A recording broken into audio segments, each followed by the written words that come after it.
Pour questionner la destinée du Cameroun, il faudrait d'abord comprendre son passé. Le Cameroun, au départ, est un ensemble de nations vivant en Afrique, au niveau du golfe de Guinée,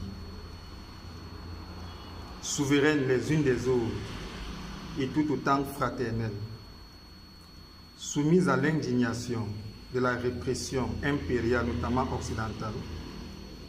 Ces nations ont choisi de s'unir face à la menace commune. Cet idéal d'unité face à l'adversité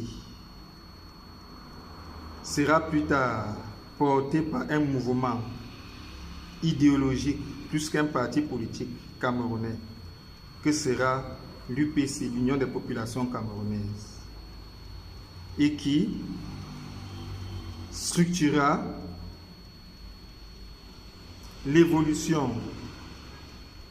de la situation d'indignés et d'assujettis vers le plein épanouissement en 3 étapes.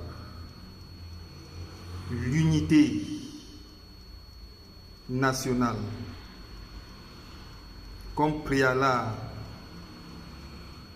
pour affronter toute adversité.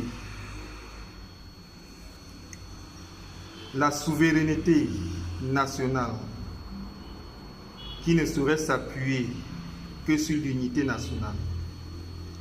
Et la construction morale et matérielle des populations camerounaises qui découlera de leur souveraineté. Le premier président du Cameroun, Amadou Ahidjo, accomplira le premier segment de ce projet de société porté par l'UPC et réalisera, lui et son gouvernement, l'unité nationale. Le Cameroun deviendra une nation unie, un et indivisible. Sur la base de cette unité